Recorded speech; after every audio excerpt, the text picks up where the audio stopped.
గర్వం అంటే అహంకారం, పొగరు అంటారు కదా. గర్వం అనేది మనకి ఎక్కడి నుండి వస్తుంది అంటే హృదయంలో నుండే. అంటే వాళ్ళు చేసే కొన్ని క్రియలు ఉంటాయి చూడండి, అవి కూడా తెలియపరుస్తాయి. మనకి ఎలా తెలుసుకుంటాం పలానా వ్యక్తికి గర్వం ఉందని అంటే వారి యొక్క క్రియలు, వారి యొక్క మాటలు, వాళ్ళు మాట్లాడే మాటల్లో కూడా ఎంత పొగరుగా మాట్లాడుతున్నారో కనుక్కుంటాం మనం. అయితే ఈ యొక్క గర్వం అనేది దేవునికి నచ్చేది అంటారా?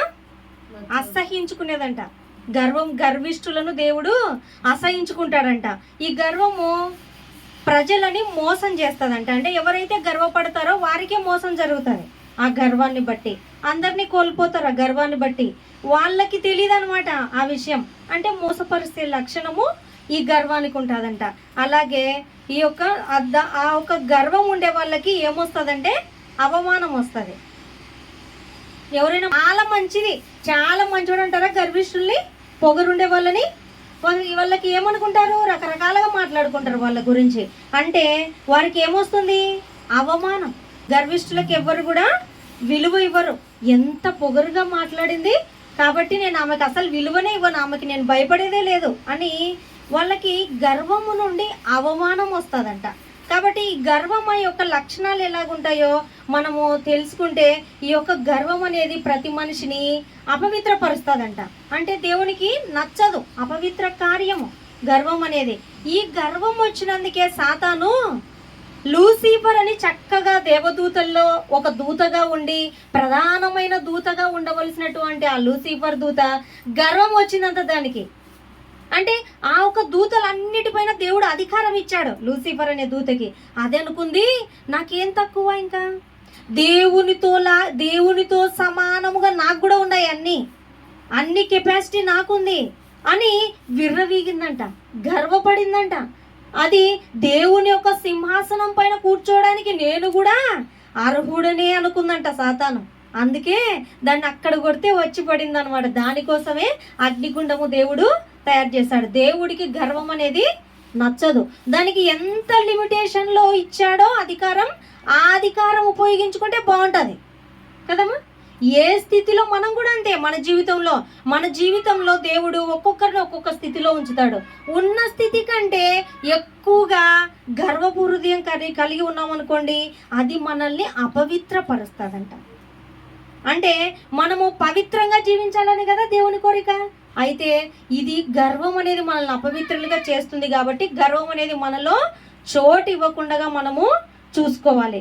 అలాగే దేవుని దృష్టికి ఇది హేయం అంట. దేవుడు అసహించుకునే కార్యం అంట. ఇది నాశనానికి నడుపుతుందంట. గర్వం అనేది ఎక్కడికి నడుపుతుంది? నాశనానికి. హఠాత్తుగా పడిపోతారంట వాళ్ళు. హఠాత్తుగా ఏమైపోతారో తెలియదంట. సామెతలు 16:5. గర్వ హృదయులందరూ యెహోవాకు హేయులు, అంటే అయిష్టులు, దేవుడికి ఇష్టం లేని వారంట. గర్వ హృదయులందరూ నిశ్చయముగా వారు శిక్ష నొందుదురు. గర్విష్ఠులందరూ ఏం పొందుకుంటారు?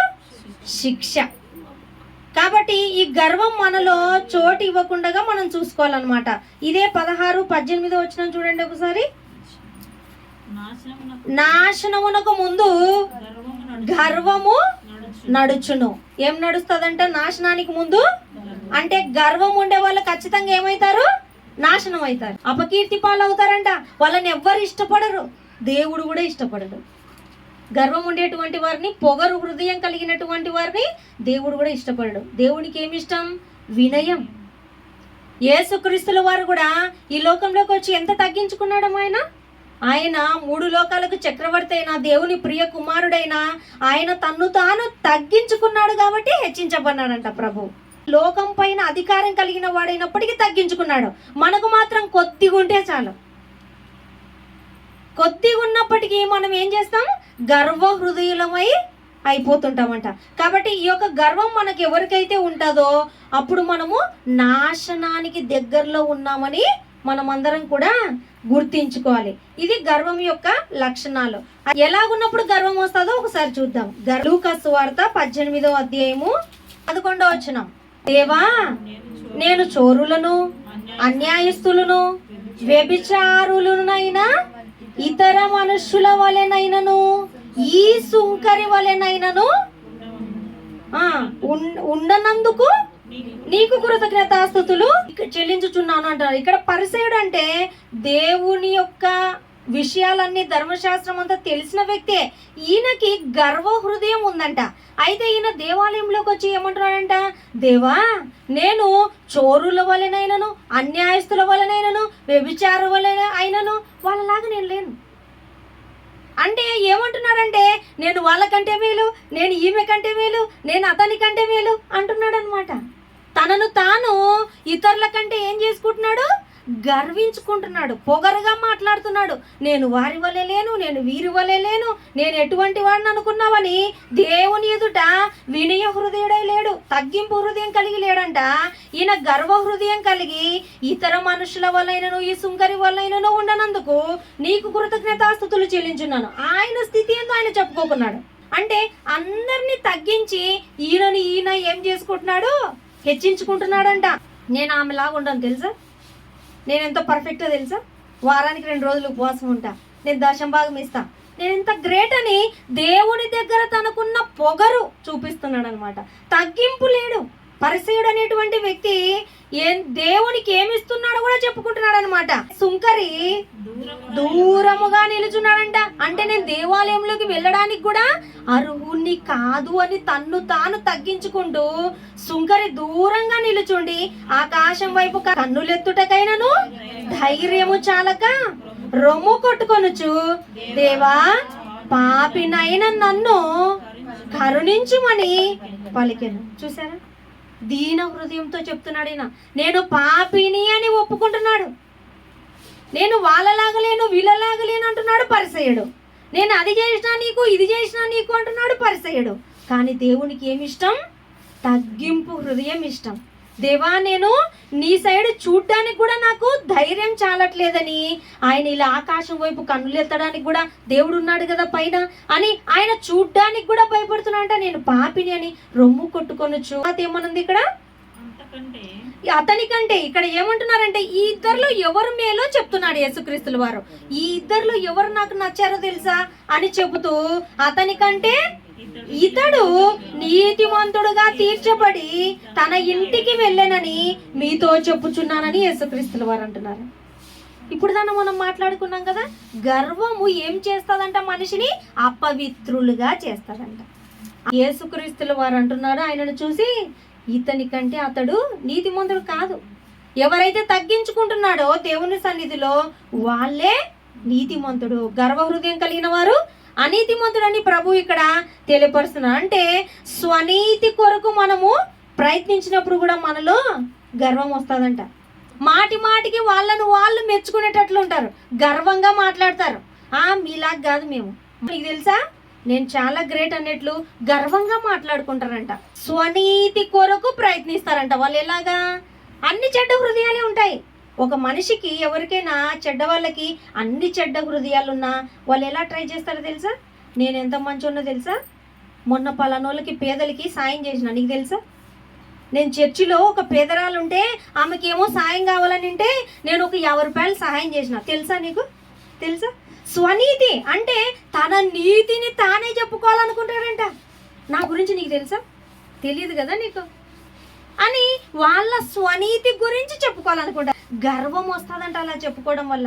మన నీతి ఏంటిదో, మన నీతి కార్యాలు ఏంటిదో, మన మంచితనం ఏంటిదో మనం కాదు చెప్పుకోవాల్సింది. ఎవరు చెప్పాలి, దేవుడి తర్వాత ఎదుటి వారు చెప్పాలి, పక్కన వారు చెప్పాలి. మనల్ని చూసి ఇతరులు ఏం చెప్పాలి, నీతి పరురాలు అని మనల్ని ఇతరులు చూసి చెప్పాలి. కానీ మనకు చెప్పుకుంటే సాక్ష్యం చెల్లుతుందా.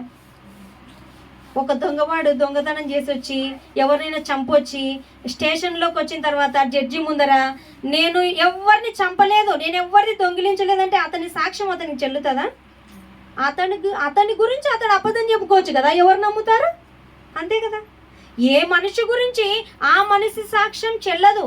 అందుకోసమనే కోర్టులో ఏమంటారు, సాక్షుల్ని ప్రవేశపెట్టండి. ఈ ముద్దాయి పలానా వ్యక్తిని చంపాడో లేదో, పలానా ఇంట్లో దొంగతనం చేశాడో లేదో చూసిన వాళ్ళు ఎవరన్నా ఉంటారు కదా ఆ చుట్టుపక్కన, వాళ్ళను ప్రవేశపెట్టండి. అంటే ఎవరి సాక్ష్యం వాళ్ళకి చెల్లదు. దొంగవాడు నేను చంపలేదు అని చెప్పుకున్నా అతని సాక్ష్యం అతనికి చెల్లదు. పక్కన వాళ్ళు వచ్చి సాక్ష్యం చెప్పాలి. అవును పలానా చోటికి ఈ వ్యక్తి నిజంగా అక్కడ లేడు, ఆ వ్యక్తిని చంపలేదు, నాకు తెలుసు, పలానా ఊర్లో ఉన్నాడు, ఇదిగోండి కావాలంటే ఫోన్లో కూడా మాట్లాడినాడు, ఇదిగోండి కావాలంటే నాతో కూడా పలానా హోటల్లో తింటున్నాడు ఆ టైంకి. సాక్ష్యం ఉండాలి. ఎక్కడి నుండి సాక్ష్యం? పక్కన వాళ్ళ నుంచి. పక్క వాళ్ళ సాక్ష్యం చెల్లుతుంది. కానీ మన స్వనీతికో మనం నీతిమంతులమని మనకు మనం డబ్బాలు చెప్పుకోకూడదంట. నేను అది చేశాను తెలుసా, నేను ఇది చేశాను తెలుసా అని మనం చెప్పుకునే వారంగా ఉండకూడదంట.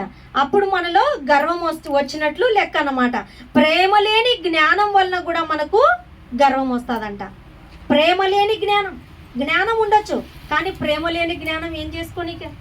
ఒకసారి చూడండి వాక్యంలో 1 కొరింథీయులకు రాసిన పత్రిక 8:1. విగ్రహములకు బలిగా అర్పించిన వాటి విషయము మనమందరము జ్ఞానము కలవారమని ఎరుగుదుము.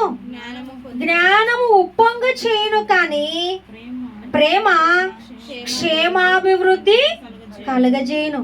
జ్ఞానం ఏం చేస్తుందంట? ఉప్పొంగ చేస్తుందంట మనల్ని. నీకు ఏం జ్ఞానం ఉంది, ఎంత తెలివి ఉంది, ఏం చేస్తుంది మనిషిని? వాళ్ళకు వాళ్ళు ఉప్పొంగిపోతారన్నమాట. అరే నన్ను జ్ఞానం ఉందని ఎంత మెచ్చుకున్నారు. ఉప్పొంగ చేస్తుందంట జ్ఞానము. అయితే ప్రేమ ఏం చేస్తుందంట? క్షేమాభివృద్ధి కలగజేస్తుందంట. అయితే మనలో జ్ఞానము ఉండొచ్చు, కానీ ప్రేమ లేని జ్ఞానం ఉండకూడదంట. ప్రేమ కలిగిన జ్ఞానం ఉంటే మనలో గర్వం లేనట్టు. లేదనుకోండి, ఓన్లీ జ్ఞానం ఉండి ప్రేమ లేదనుకోండి, ఏం చేసుకోండి అది గర్వం వస్తుందంట అటువంటి వారికి. నేనే మా ఇంటిని అంతా పోషించింది ఎవరు? నేనే అంటాడు. అట్లా కాకుండా ప్రేమ ఉందనుకోండి, నేను ఎవరిని పోషించాను, ఎవరి కోసం ఖర్చు పెట్టాను? మా తమ్మునికే కదా, మా అన్నకే కదా, మా అక్కకే కదా. అంటే దీంట్లో ఏం కనపడుతుంది?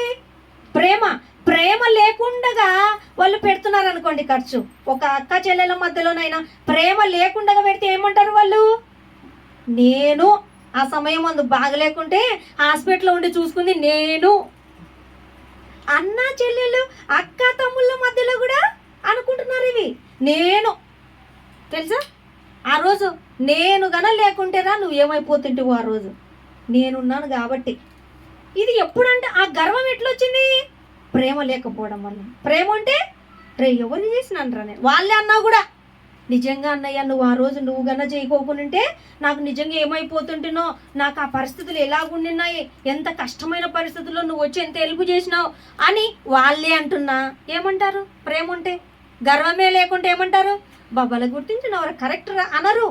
అట్లా అనరు. నువ్వు ఎవరిరా? ఎవరు? సొంతం చెల్లివి, సొంతం తమ్ముడివి, నీకు గాక ఎవరు చేస్తా? ఎందుకంటే నేనెవరో కాదు, నీకు సొంత అక్కని కదా, నీకు సొంత అన్నయ్యని కదా. అనొద్దు అట్లా అంటారు కదమ్మా. గర్వం లేని వాళ్ళు అలాగంటారు. గర్విష్ఠులు బాగంటున్నా అట్లా నన్ను మెచ్చుకోవాల్సింది అట్లానే. ఎందుకో తెలియదు కానీ గర్విష్ఠులను ఎవరు మెచ్చుకోరు. ఎవరు మెచ్చుకుంటారమ్మా? ఎవరుంటారు చెప్పండి? వాళ్ళను వాళ్ళే మెచ్చుకుంటుంటే ఇంకా మెచ్చుకుంటే వాళ్ళు ఎందుకు మళ్ళీ సపరేట్గా కదా? వాళ్ళు ఎంత ఆశపడతారో గర్విష్ఠులు.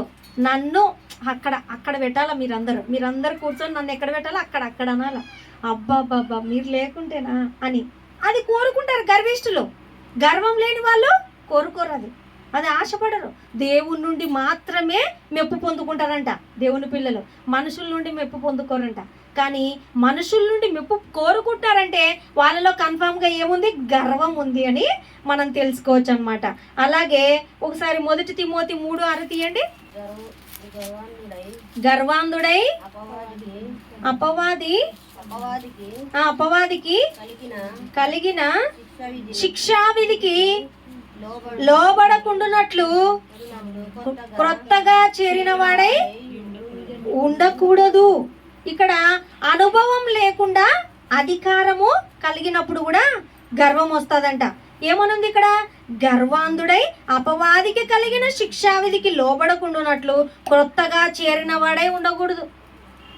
చూడండి, కొంతమంది మంచి ఎక్స్పీరియన్స్ ఉందనుకోండి, ఎవరికైనా ఒక టీచర్ కానీ అనుకోండి, మన పిల్లలకి ఏమైనా టీచర్స్ ఉన్నారనుకోండి, మంచి ఎక్స్పీరియన్స్ కొన్ని సంవత్సరాల నుండి పిల్లలతో అనుభవం ఉండేటువంటి టీచర్ ఎక్కువగా కోపడదు. ఎవరు కోపడతారో తెలుసా? ఎక్కువ చిటికి మాటికి కొత్తగా వచ్చింటారు చూడండి, కొత్తగా వచ్చిన వాళ్ళకి ఓపిక ఉండదు. పిల్లలు అల్లరి చేస్తుంటే ఎలా మెయింటైన్ చేయాలో తెలీదు. పిల్లల్ని కొట్టేస్తుంటారు అనమాట. కోపం, గర్వం, అరే నాకు భయపడరా మీరు, గర్వం అనమాట. ఎట్లా మెయింటైన్ చేయాలనో తెలియదు అనమాట వాళ్ళకి. అంటే అనుభవం లేని వాళ్ళకి అధికారం వచ్చింది అనుకోండి, వాళ్ళకి ఏమొస్తుందంట, గర్వం వస్తుందంట. నేను ఎవరిని, నేను టీచర్ని, మీరు నన్నే మాట్లాడతారా వచ్చి, ఇట్లా అనేది ఎవరని గర్విష్ఠులు. మంచిగా చదువు చెప్పే వాళ్ళు ఎక్కువ కంప్లైంట్ చేయరు, పిల్లలకి స్మూత్గా చెప్పుకుంటారు అనమాట, చక్కగా చెప్పుకుంటారు. అందుకోసమే చాలామంది స్కూళ్ళలో జాయిన్ చేయించేప్పుడు పాత టీచర్లు ఉండాలనుకుంటారు, కొత్త వాళ్ళు కాకుండా. ఏమిట్లో ఏం తెలియకుండా, అర్థం చేసుకోకుండా పిల్లల్ని కొట్టి పడేస్తుంటారు కొంతమంది టీచర్స్. కాబట్టి ఏ అధికారంలో ఉండే వాళ్ళకైనా గర్వం అనేది ఎప్పుడంటే అనుభవం లేకుండా అధికారం వచ్చినప్పుడు. కొంతమందికి కష్టపడి రూపాయి జత చేసుకుంటూ చెమటోర్చి కష్టపడి పని చేసుకొని ఒక ఉన్నత స్థితికి వచ్చారనుకోండి, వాళ్ళలో ఖచ్చితంగా గర్వము ఉండదు. ఎందుకంటే వాళ్ళు మెట్టు ఎక్కుకుంటూ వచ్చింటారు. అంటే కింద ఉండే వాళ్ళని చూసి వాళ్ళు గర్వపడరు, అరే నేను కూడా ఒకానొక స్థితిలో ఆ స్థితి నుంచి నేను వచ్చినదాననే అనుకుంటారంట. గర్వం రాదంట. వాళ్ళు ఉన్నతమైన స్థితికి వెళ్ళినా కూడా లేనివారు కష్టపడి అనుభవంతో ఉన్న వారికి గర్వం రాదంట. ఎవరికి గర్వం వస్తుంది? ఉన్నట్టుండి గాలిలో మెడలు కట్టింటారు.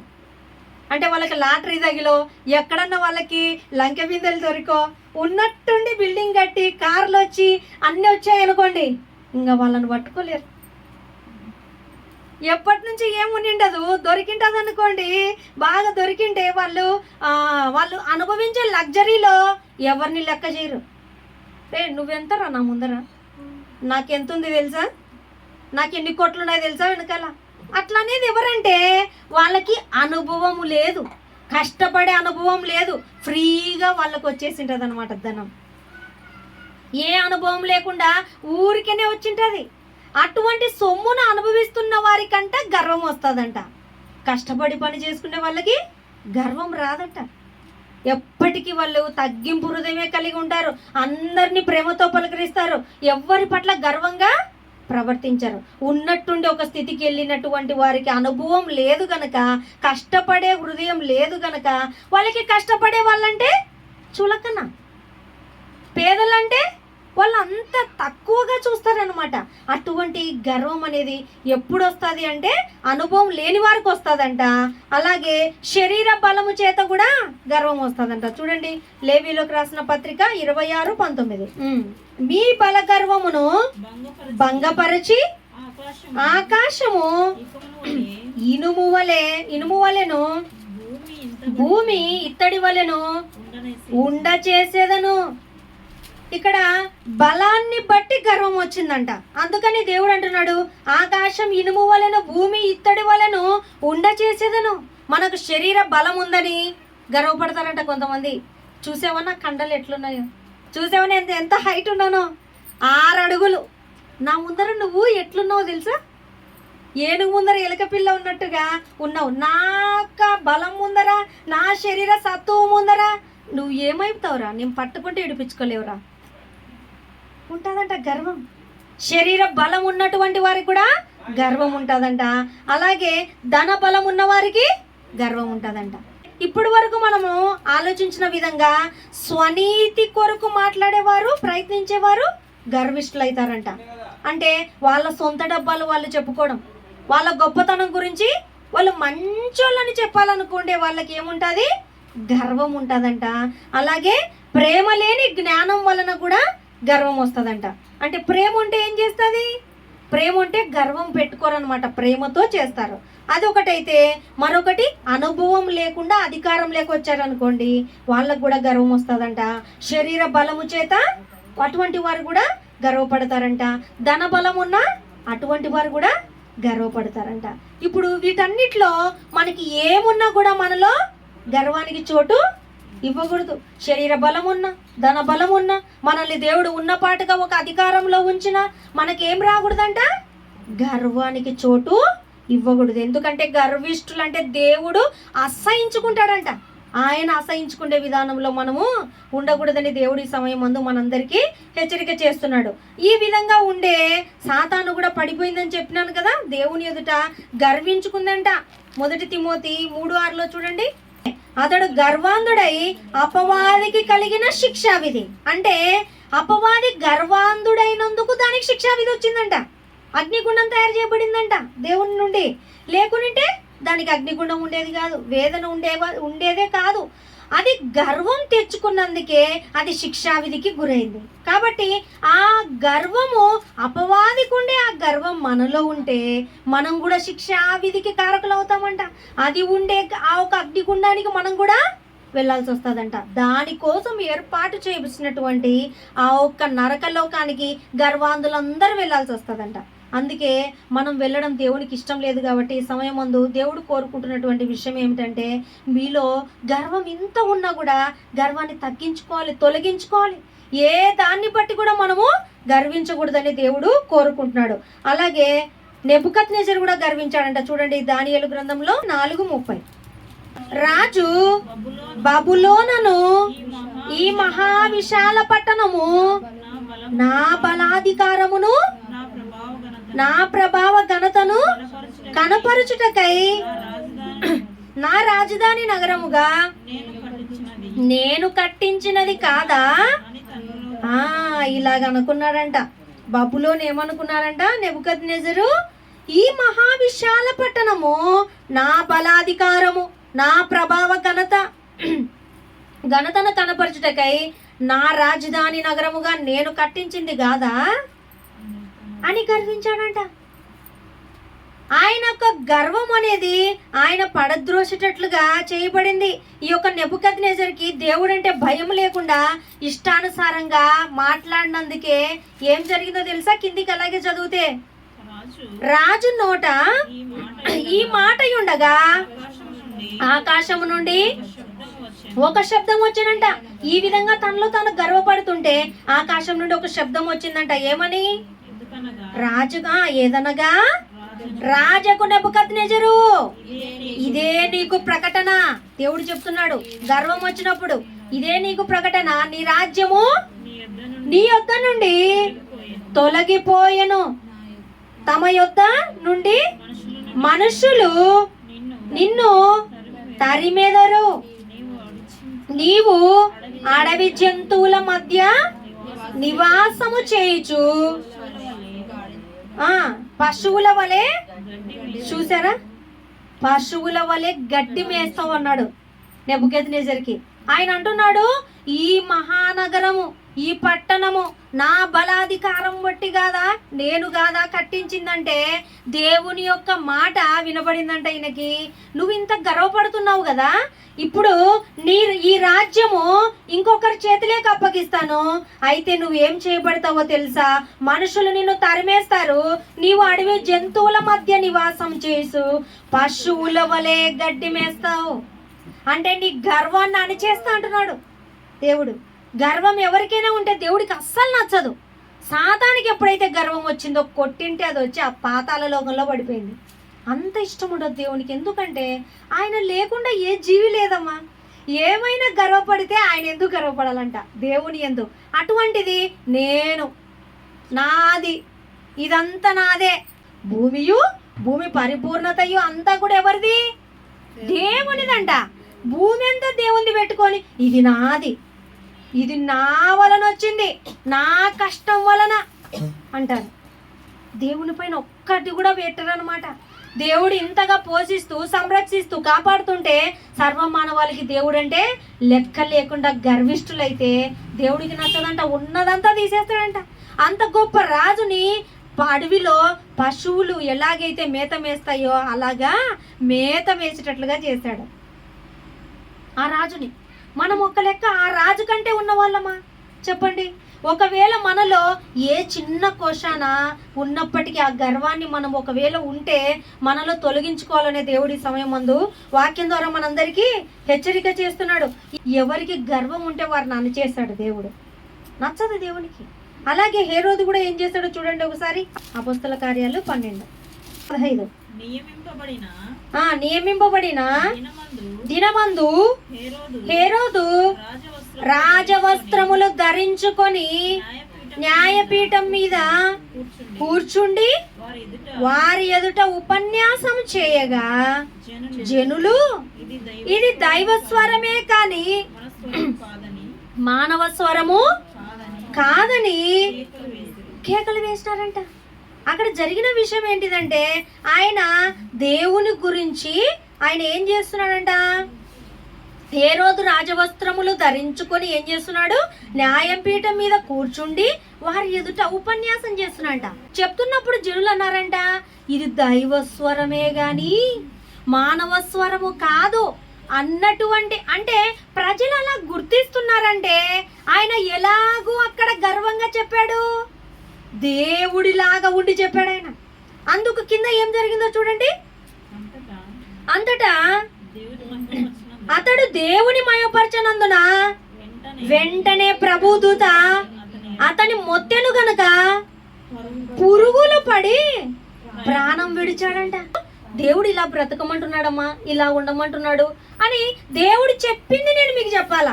ఈ మాటలన్నీ నావే అన్నట్టు నేను మీకు చెప్పాను అనుకోండి, ఇప్పుడు మీరు ఎలాగుంటుందమ్మా, దేవుని మాటలని దేవుడు చెప్పినట్లుగా చెప్పాలి. ఎవరైనా, ఏ మనిషి అయినా, ఎంత పెద్ద సేవకుడైనా దేవుణ్ణి మయమపరిచేలా, దేవుడు మీకు జ్ఞాపకం వచ్చేలా చెప్పాలి దేవుని మాటలు. అలా చెప్పకుండా గర్వముతో చెప్పారంటే వాళ్ళకి ఈ దుస్థితి కలుగుతుంది. అంటే దేవుణ్ణి మయమపరచాలి దేవుని మాటలు చెప్తున్నప్పుడు.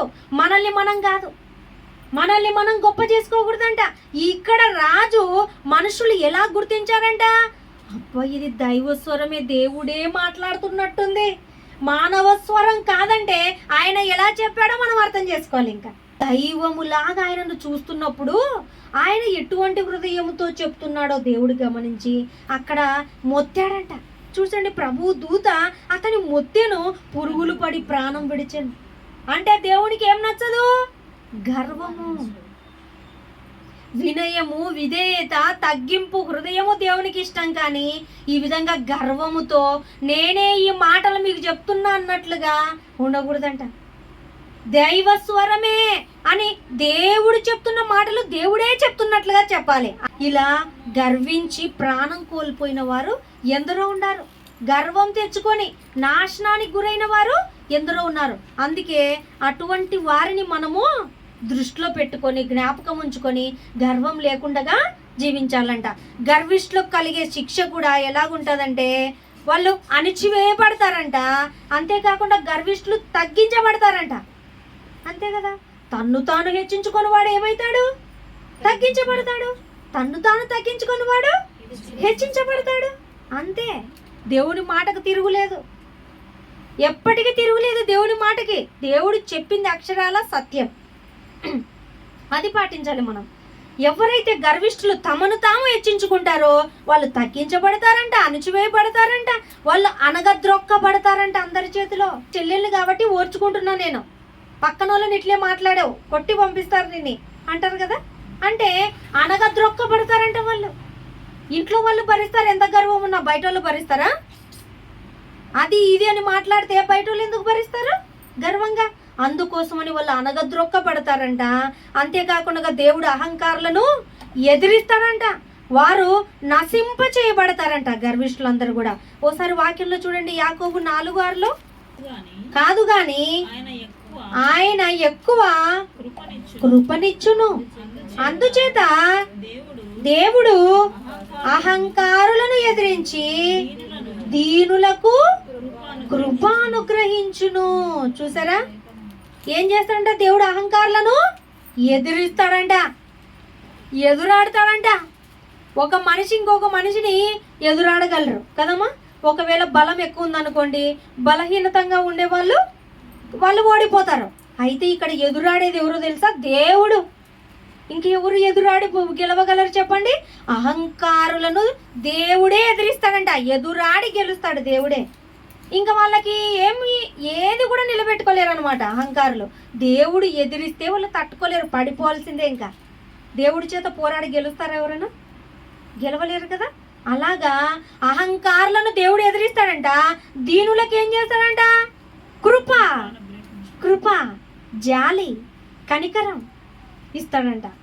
దీన మనస్సు కలిగిన వారికి కృప ఇస్తాడంట. ఆయన కృపలో ఉంటేనే మనము బ్రతికి ఉండగలం. కానీ అహంకారం ఉండామంటే ఖచ్చితంగా దేవుడు ఎదిరిస్తే మనము తట్టుకోలేం. కాబట్టి గర్వం అనేది మన జీవితంలోకి రాకుండా మనము చూసుకోవాలి. గర్విష్ఠులో కలిగే శిక్ష నశింప చేయబడతారంట. దేవునికి చెందిన ప్రజలు ఎవ్వరు కూడా అతిశయించకూడదంట. వారు కక్ష చేత కానీ వృధాతిశయం చేత కానీ ఏమీ చేయలేరంట. మనం కక్ష పెట్టుకున్నాం అనుకోండి ఎవరిపైన, దేవుని పిల్లలంగా ఏం చేయలేం, మనం ఏమి సాధించలేం. మనం గర్వము వైపునకు మనము తిరగకూడదంట. వాడికి అంత గర్వం ఉంటే నాకు ఉండకూడదా? వాడికంటే అన్నిట్లో నేను ఎక్కువ, నేను పెద్దదాన్ని, నేను పెద్దవాడిని అని మనం అనుకుంటే మనం వాళ్ళకంటే తెలియక గర్విష్ఠులైనారు. మనము వాళ్ళకి ఎంత ఉంటే నాకెంత ఉండాలని మనం తిరగకూడదంట, గర్వం వైపుకి తిరగకూడదంట. అలాగే వారు తగ్గించుకొని వారితో కలిసి ఉండాలంట. ఎటువంటి వారితో మనం కలిసి ఉండాలి? తగ్గింపు హృదయం కలిగిన వాళ్ళతో. నిజంగా గర్విష్ఠులు ఉన్నారనుకోండి, మన వారిలోనే, మన తోటి బంధువులలోనే ఎవరైనా ఉన్నారనుకోండి, అటువంటి వారితో మనము సహవాసము చేయకూడదు, దూరంగా ఉండాలి. గర్విష్ఠులకు అందరికీ మనము దూరంగా ఉండి తగ్గింపు హృదయం కలిగిన వారికి దగ్గరగా ఉండాలంట. అలాగే వాక్యంలో ఒకసారి చూడండి, ఎఫెసీ 2:8, మీరు విశ్వాసము ద్వారా కృపచేతనే రక్షింపబడి ఉన్నారు, ఇది మీ వలన కలిగినది కాదు, దేవుని వరమే. అంటే విశ్వాసము ద్వారా కృపచేతనే మనం రక్షించబడుతున్నామంట. ఇది మన వలన కలిగింది కాదు, దేవుని వరమే. అంటే మనం అంతో ఇంతో పరిశుద్ధంగా జీవిస్తున్నాం అనుకోండి దేవునిలో, మనం ఏమనుకోవాలి? మేమంటే ఏమనుకున్నారు? నిజంగా ఎప్పటి నుంచి, ఎన్నేళ్ల నుంచి మేము బాప్తిజం తీసుకొని ఎంత పర్ఫెక్ట్గా ఉన్నామని మనం గర్వపడకూడదంట. కేవలం దేవుని కృప చేతనే నేను రక్షింపబడ్డాను. దేవుని కృప లేకుంటే నేనేమైపోతుంటినో, నేనేమంత మంచిదాన్ని కాదని దేవుని ఎదుట మనం ఎలా ఉండాలి? తగ్గించుకోవాలి. నిజంగా నేను అసలు ఏమైపోతుంటున్నామో వాళ్ళందరూ అన్నులే, దేవుడి కృపలో నన్ను భద్రపరిచి నా కుటుంబాన్ని రక్షించాడని ఆ విశ్వాసము ద్వారానే రక్షించబడ్డాం. యేసుక్రీస్తునందు ఎవరైతే విశ్వసిస్తారో వాళ్ళందరూ రక్షించబడతారు కదా. దానికి మనం ఏమైనా ఖర్చు చేసామా గర్వపడడానికి? మనం మంచి వాళ్ళం అయ్యామంటే మనలో ఉన్న మంచితనాన్ని బట్టి కాదు, కేవలం దేవుని కృప చేతనే మనము రక్షింపబడుతున్నామని మనం అనుకోవాలంట. అలాగే చివరి వచనంగా చూడండి, 1 కొరింథీ 1:27, ఏ శరీరియు దేవుని ఎదుట అతిశయపడకుండునట్లు జ్ఞానులను సిగ్గుపరచుటకు లోకములో నుండి వెర్రి వారిని దేవుడు ఏర్పరచుకొని ఉన్నాడు. బలవంతులైన వారిని సిగ్గుపరచుటకు లోకములో బలహీనులైన వారిని దేవుడు ఏర్పరచుకొని ఉన్నాడు. మనుషులుగా మనం ఏ విధంగానైనా అతిశయిస్తామేమోనని దేవుడు ఏ విధంగా ఏర్పరచుకున్నాడంట? ఏ శరీరయు దేవుని ఎదుట అతిశయింపకూడదు. ఈ భూప్రపంచంలో సర్వ మానవాళి ఎవ్వరు కూడా అతిశయింపకూడనట్లు దేవుడు ఏం చేశాడో తెలుసా? జ్ఞానులను సిగ్గుపరచుటకు లోకములో ఉండి వెర్రి వారిని ఎన్నుకున్నాడంట. జ్ఞానులు ఎంతో మంది ఉన్నారు, ఎంతో మంది ముఖ్యమంత్రులు, ఎమ్మెల్యేలు, పీజీలు చదివిన వాళ్ళు, ఎంఏలు చదివిన వాళ్ళు ఎంతమంది ఉన్న వాళ్ళని ఎన్నుకోడంట దేవుడు. ఎందుకని? చూసినావా, నా జ్ఞానాన్ని బట్టి నేను ఇలా వాక్యం చెప్తున్నానంటే, నేను దేవుని గురించి ఈ విధంగా ఉన్నానంటే అనుకుంటారంట. అందుకని జ్ఞానులను ఏర్పరచుకోడంట ఆయన. జ్ఞానం లేని వారిని, వెర్రి వారిని ఎన్నుకుంటాడంట. ఎందుకని? ఎప్పుడు కూడా వాళ్ళు అతిశయించకూడదు. అరే నేను ఏమీ లేనివాడని, జ్ఞానమే లేనివాడని, దేవుని మాటలే నాకు జ్ఞానం నేర్పించాయని దేవుని ఎదుట ఎప్పుడు తగ్గించుకోవాలని అలా చేశాడంట దేవుడు. అందుకే తక్కువ చదువుకున్న వాళ్ళని కదా, చాలా మంది గొప్ప గొప్ప సేవకులు నేను చదివినది 5th క్లాసే, 6th క్లాసే, అన్ని దేశాలు తిరిగి వచ్చిన అంటారు. అంటే దేవుడు అలా ఎన్నుకుంటాడంట. జ్ఞానం ఉండవాళ్ళని, ధనం ఉండవాళ్ళని, బలం ఉండవాళ్ళని ఎన్నుకోడంట. దేవుడు బలహీనులని ఎవరిని సిగ్గుపరచడానికి? బలవంతులని సిగ్గుపరచడానికి. జ్ఞానహీనులని ఎన్నుకుంటాడంట, జ్ఞానవంతులను సిగ్గుపరుస్తాడంట. ఈ విధంగా దేవుడున్న జ్ఞానం చూడండి. ఇంత జ్ఞానం ఉన్నా మనమేందిరా పైకి పోవడం లేదు, వీళ్ళైతే ఇంత బెర్రోళ్ళు, వీళ్ళేంది పైకి పోతున్నారు అనుకుంటారంట. అంటే దేవుని గొప్పతనము, దేవుని కృప వారికి తెలుస్తుంది, వెర్రి వాళ్ళకి. జ్ఞానవంతులు కూడా చూస్తారంట, నిజంగా వీళ్ళు ఏం లేనివారే, జ్ఞానమే లేనివారే, దేవుడు కృపనే వారి పట్ల ఉంది కాబట్టి వాళ్ళు ఈ స్థితిలోకి వెళ్ళారని వాళ్ళకి రాకుండగా ఏంటిది గర్వం. జ్ఞానంగా ఉన్న వాళ్ళకు కూడా గర్వం రాకుండగా దేవుడు ఇలాగ చేస్తాడంట. అందుకోసమే మనమంతా ఎవరి ద్వారా అతిశయించాలంటే ప్రభువును బట్టి అతిశయించాలంట. లేదంటే ఇంకా దేన్ని బట్టి అతిశయించకూడదంట. మన ధనాన్ని, మన బలాన్ని దేన్ని బట్టి కాదు, కానీ దేవుణ్ణి బట్టి మనం అతిశయిస్తూ ఈ లోకంలో వినయ మనస్కులమై ఉండి అనేక మందికి మార్గం చూపించే వారంగా, అనేక మందికి దీవెనకరంగా ఉండాలంట. ప్రభువు వేసిన బాట అదే కదా, తగ్గించుకోవడమే కదా. అందుకోసమే ఆ తగ్గింపు హృదయం మనలో కలిగి ఆ ఒక దేవుడు మనం ఎప్పుడైతే కలిగి ఉంటామో దేవుడు మనకు ఆ ఉన్నతమైన లోకాన్ని ఇవ్వాలని ఇష్టపడతారంట. కాబట్టి ఇవన్నీ కూడా మనం మదిలో ఉంచుకొని వాక్యానుసారంగా తగ్గింపు హృదయం కలిగి దేవుడున్నటువంటి ఆ ఒక ఉన్నతమైన లోకాన్ని మనం అందరం చేరుకుందాం. అట్టి కృప దేవుడు మనందరికీ అనుగ్రహించునుగాక. ఆమేన్.